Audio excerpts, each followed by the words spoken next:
Welcome to Comic Wars. Think of the show as Fight Night, but without the mess of actual combat. The data will speak for itself before the outcome, but in case it doesn't, we will break all of it down in the outcome at the end of the show. Without further ado, let's dive right into our first competitor. As usual, if we had a guest, we would intro here, and we would go and allow for guesses, just initial guesses, and then go from there, little banter maybe here and there. After that, we'll go into the background details, covering all the details about each of the characters, their occupation, their age, height, weight, all these little variables that may or may not actually contribute to their victory. After that, then we get into the feats, how strong they are, how hard they can hit, how fast they can move, dodge, and how much damage they can take. We're going to look at if they have gadgets, we're going to break those down. If they have superpowers, let's break those down. After that, then we'll get into the data analysis, actually breaking everything down completely. If they can do this feat, what does that mean exactly? Now, there will be cases where there's not a whole lot of reason to break it down because it's just unfair matchup. Now, that is going to happen because there's characters people want to see do battle against each other, and they might just not be that great of a match, but they might seem so due to their power set, what they can do, and some of the victories they've actually had. That does not necessarily mean they're going to be a good matchup against one another.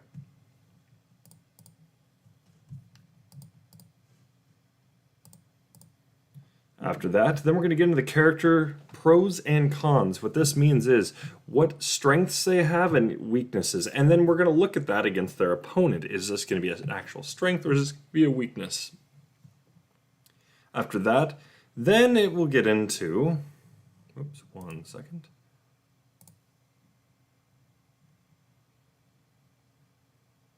Interesting. After that, it'll get right into the guest analysis, what they think, how the outcome is going to go based on the information we provide, and then we're going to go from there. After that, then we break down the final outcome, how this actually would go down. We might even get into percentages. How many times, if we ran 100 battles, how many times would each person or each competitor come out on top? All right. So let's go jump right on in to our first competitor's background. We're introducing Captain Meow-Meow. Now, this is a character from the Crowworks Comics, well, Crowworks Entertainment now, or soon to be rather, line of comics and cards and soon to be videos and possibly games, other games outside of card games.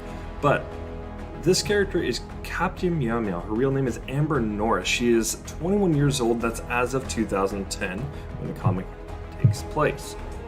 Her height is 5 foot 8 inches. She weighs approximately 140 pounds. Her occupation is a veterinarian assistant. Now, these things right here, pay very close attention to these things. Her occupation. What does a veterinarian assistant mean?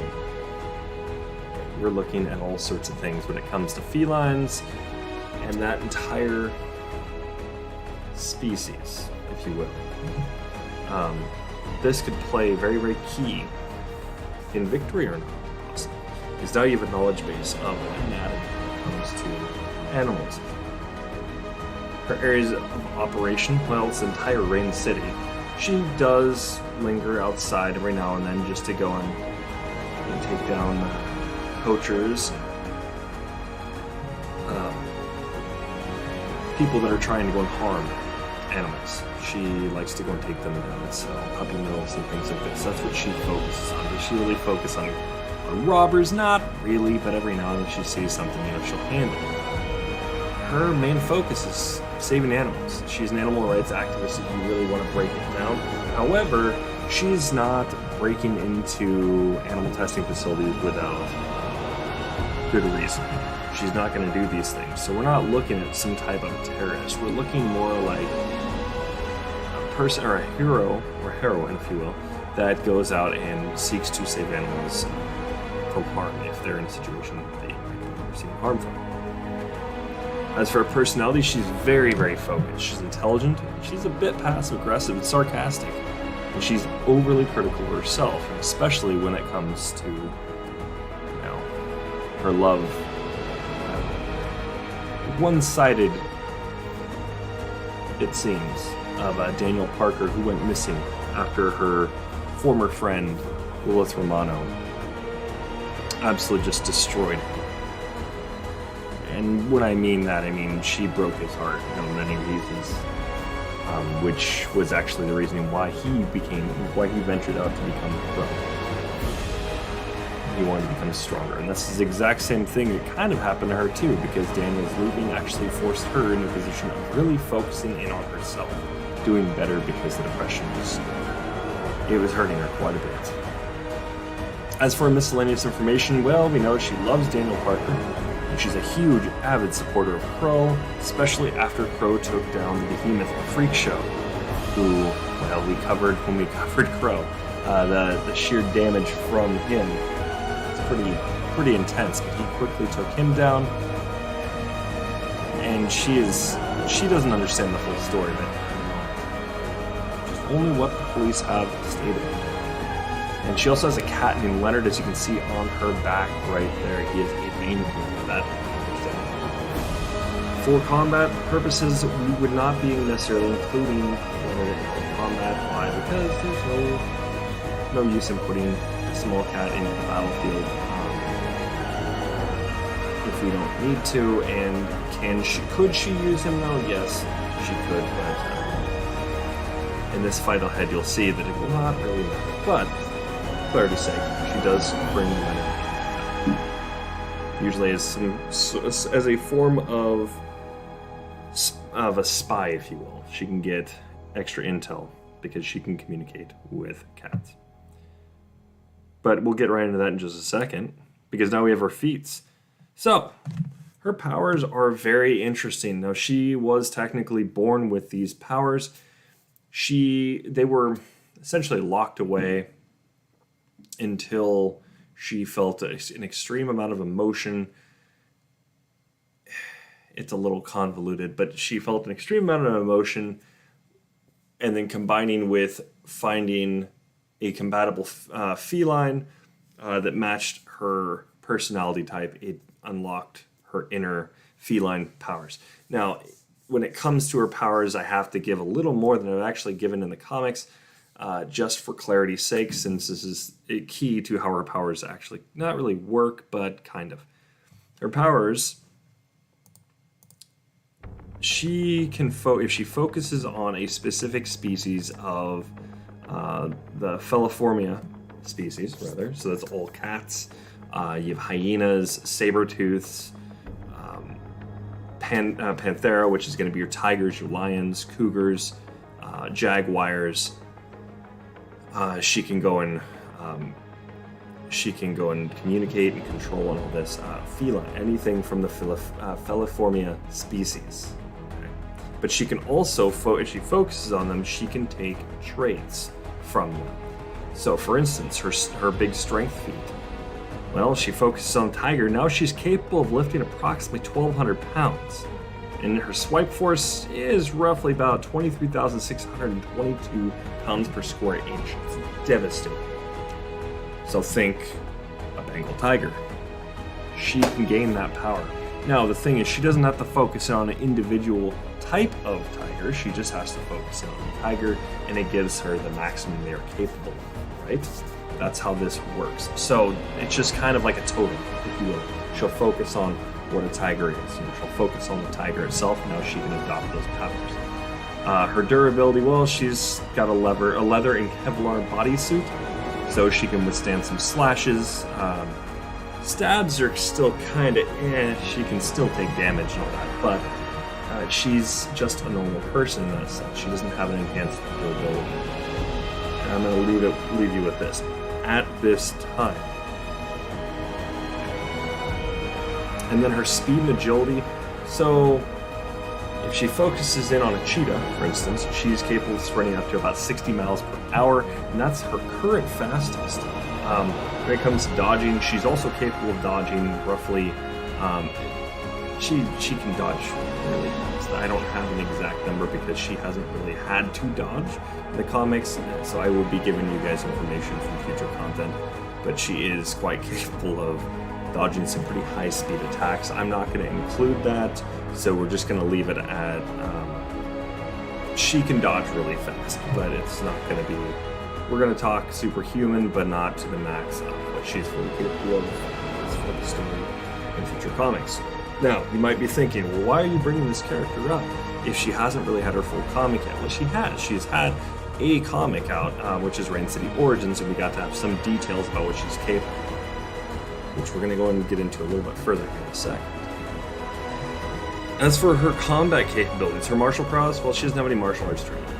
So you're looking more or less a brawler, but she's smart. So she's not just going to go and do haymakers the whole time and swipes, like really, go in the distance, if you will. She's not going to necessarily do that. She's going to be very calculated.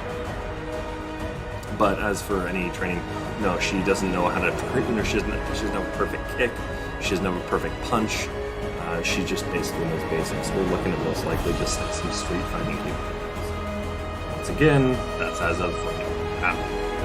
Her ingenuity, she can allow herself to go feral, which makes her lose full control over herself. Takes in that bestial nature, if you will. So the nature of all, and that's that. We'll get into this in a second, but you'll see how feral she is. So her powers, how this breaks down, she's got enhanced senses, enhanced smell, sight, hearing, taste, everything. She's I should have put reflexes as well because that's also in here, so that was included with senses. This gives her a heightened agility, if you will, so she's not just your average human, if you will. She's just normally, without actually having to focus in on anything, she's already got these enhanced senses and reflexes. So she can dodge very, very quickly. Just because she's able to pick up on things at an earlier time. But if she does focus on a specific Feliformia species, it allows her to gain that species' traits, i.e. Tiger is going to give her enormous strength feats. If she focuses on the cheetah, she gets enormous speed increases. She focuses on the mongoose. Now she becomes far more agile, and she becomes poison resistant, which borders on immunity, depends on the poison. But any kind of snake venom, spider venom, all this, she's immune to it, including the ones that necrotize. She's so resistant to it, you could argue it's immunity, but will it make her sick still? Yeah, kinda. It doesn't really do anything to her. It doesn't really do any damage. It makes her kind of doesn't feel so great. Didn't want to get bit or stabbed or punctured or anything, but okay. She can also control nearby Feliformia to attack, which is up to 10 feet away, so she does actually have distance that she can actually start controlling the Feliformia. So anything fighting in a zoo, she can start taking tigers and lions, panthers, cheetahs, all this that are nearby, and she can just start having them go into a frenzy. And those animals, they'll know what's going on, but they won't have any say on what's going on. It's going to be strictly... more or less she's mind controlling them, but allowing them to still feel and all this. So she can see clearly in the dark. She has perfect night vision. That's really what I should put down as night vision. And she can enter the feral state, which relinquishes all control to her primal animalistic side, allowing her to fully utilize the traits from every Feliformia. Now, this doesn't mean, every single tiger, or, the tiger species is going to go and keep stacking with all these other ones, right? No, it doesn't. They don't stack. It's going to be the max that her strength capabilities can go, the max her speed, the max her agility, poison resistance, yada, yada, yada, all. So she becomes... quite literally superhuman in every sense of the word. But she's also lost full control. She grows fangs. Her canines grow incredibly large. She starts to kind of morph, if you will. But it never goes past that. It just goes to her body. It's almost like going through the werewolf transformation. Think like that. Without growing all this extra fur, her hair just kind of it starts to kind of get all crazy and feral looking, if you will. So she changes to a small degree. As for equipment, she comes with her claw gloves, which are tungsten claws. So they're not going to be super easy to break. She also comes with caltrops because, well, you're going to be sneaking around and taking on poachers and all this. Might as well take them down at their feet if possible. Hurt them, get them a little distracted, and take them out as quickly as possible. And then she's also got her armored claw boots, which are tungsten claws, and she also has carbon fiber shin and foot plating. Now, her claws are used for climbing, so she can go climb up buildings. Now, for this, she absolutely has to have her focus of tiger going on for her really to be able to utilize this, or if she's in feral mode. That's the only reason she'd be able to climb, for instance, a brick building or something of that nature. Now, can she just go and start climbing steel? No. But she can go and climb a brick building. She can scale that pretty quickly because of her equipment. So that is what we have for Captain Meow-Meow. So as you can see, she's quite formidable. And her opponent, definitely formidable as well, as now we're looking at Kipo Oak. So she was created by Rad Secarist. She's 13 years old. She's about approximately 5'8". Oh, whoops. I got the height and weight wrong. Incorrect. Okay, so she's actually quite a bit less than that, actually.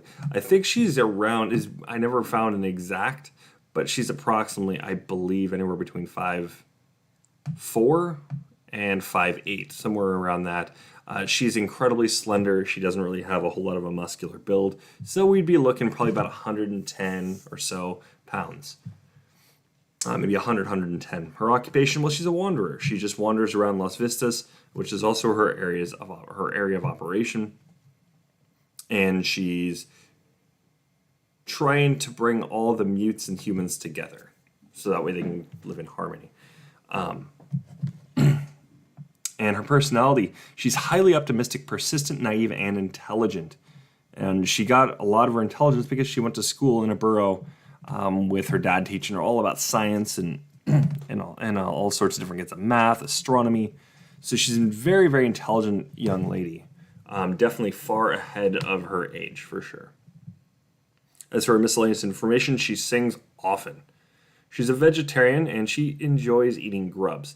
She was born in a burrow, it's an underground bunker/cave system that houses large groups of human beings. And she's also a human-mute hybrid, which her parents are the ones that actually injected her with mute genes. And to be specific, I believe it was the Mega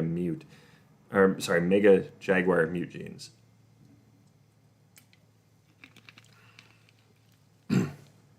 As for her feats, she's an interesting one. Keep in mind, she's only 13 years old.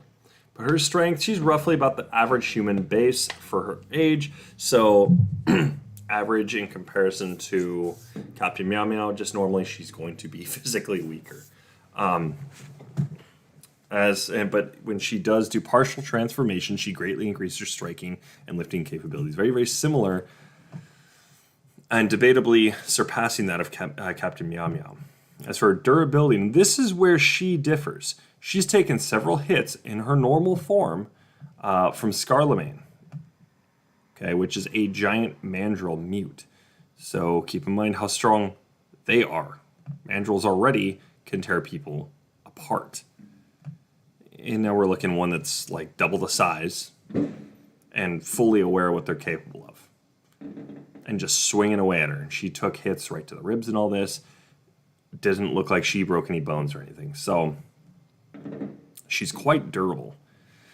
In her Mega Jaguar form at full power, she took hits from the Mega Walrus, which is also Dr. Amelia, when she injected herself with Mega Mute genes and then transformed, which was capable of destroying buildings. And she threw her and hit her through buildings as well. So taking hits from that, and she was also about almost double her size.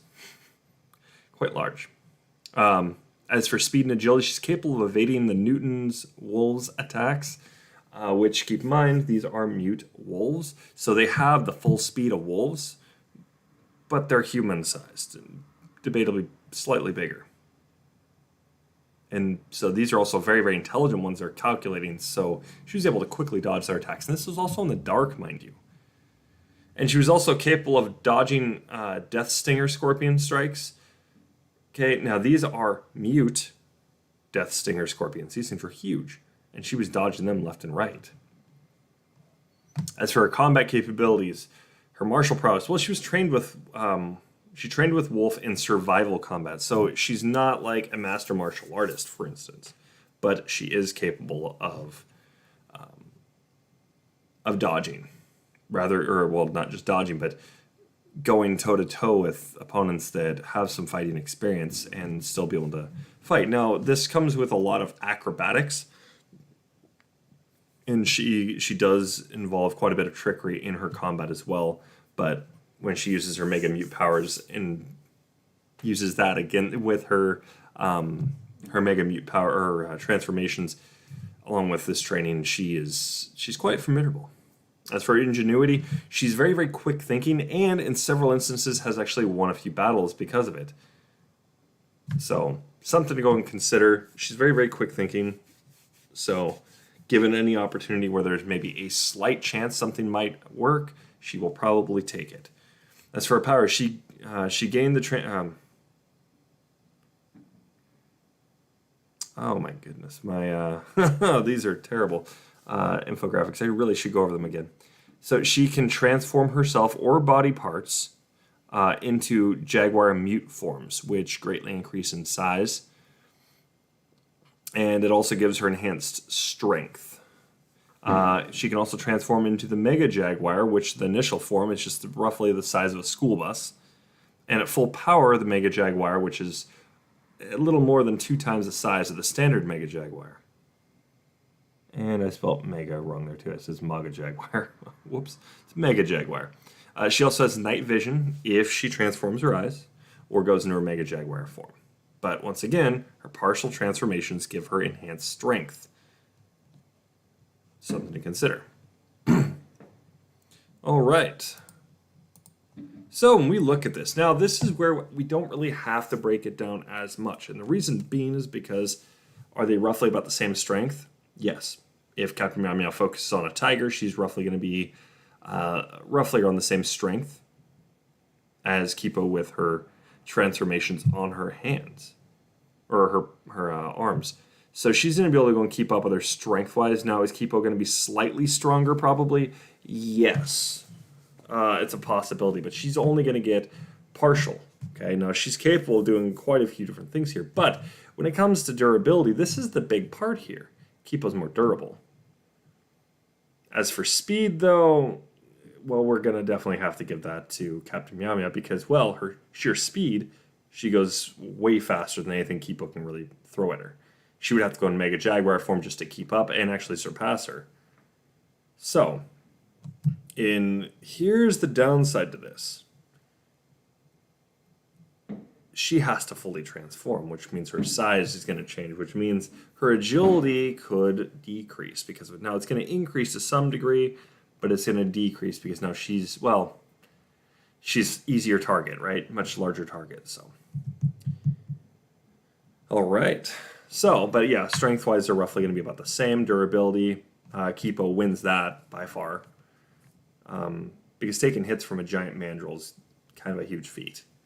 And then on top of that, as the Mega Jaguar taking hits. Oh, hey, how's it going? Quite huge feats there. That's basically what we're getting at here. Just, they're huge. And then the speed, of course, Captain Meow-Meow, initially, she easily trounces her on speed and agility. So, any guesses so far? Any thoughts about who wins this? Captain Meow-Meow or... Oh, yeah. Are you able to hear them in the background as well? And happy Independence Day, by the way. I stopped saying happy 4th because, no, it's happy Independence Day. That's directly what it is.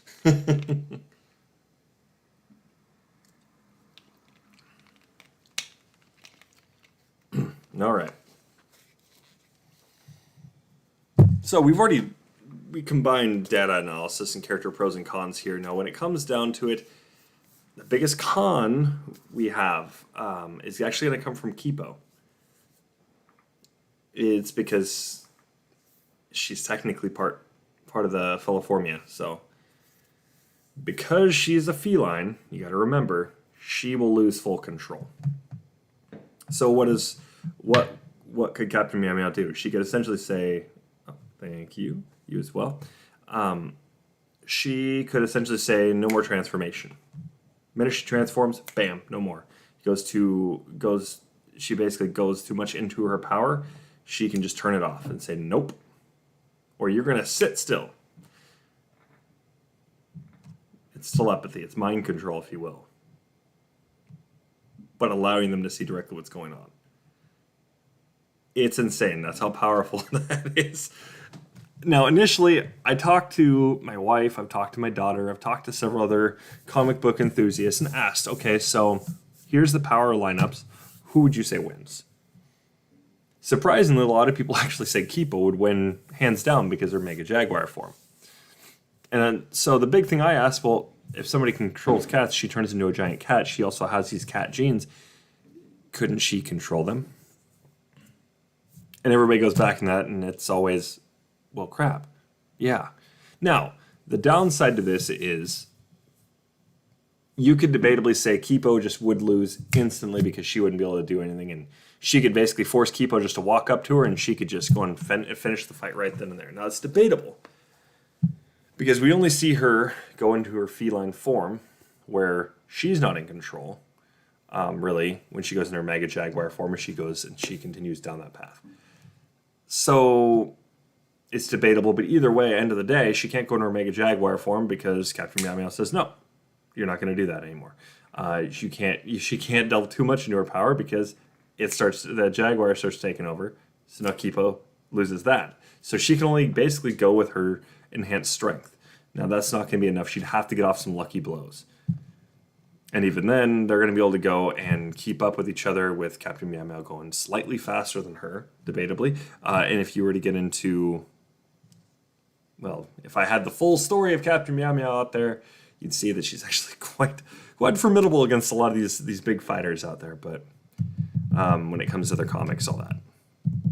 But I don't, and you guys will have to wait for all that because it gets really good. You guys will enjoy it. So let's get right into that outcome. Well, if we don't include Kipo just being able to be instantly controlled just like that, because she's part Mega Mute, then you'd look at she'd roughly have about a 90% chance or so of losing. Captain Meow-Meow would win 90% of the time. And that's just bare minimum. Now, if you consider that, okay, well, because she has the genes there, she's part Feliformia, so she could be controlled just initially, then you lose 100% of the time if you're Kipo. Which sucks, because Kipo's very, very powerful. But now you're getting a mind control. And it's not the same, as we know that Scarlemane didn't have any effect on her. Right? And that's all because of her genes as well, but also because of Mulholland. However, this isn't pheromones. This is a gene thing. And it's you could argue it's easily considered magic, how her power works when it comes to her mind control. Well, you know that for those that would argue, well, she can't be mind controlled, the Holland, which is just a mute tardigrade, went in there and can take care of pheromones. However, doesn't necessarily do anything against mind control outside of that if it's of magical nature or genetic nature. It can't take care of that. So, at that point, there's no way around Captain Meow-Meow using mind control on her, basically. So, it's a guaranteed, basically, Captain Meow-Meow wins. Now, we have something else, a little surprise for you.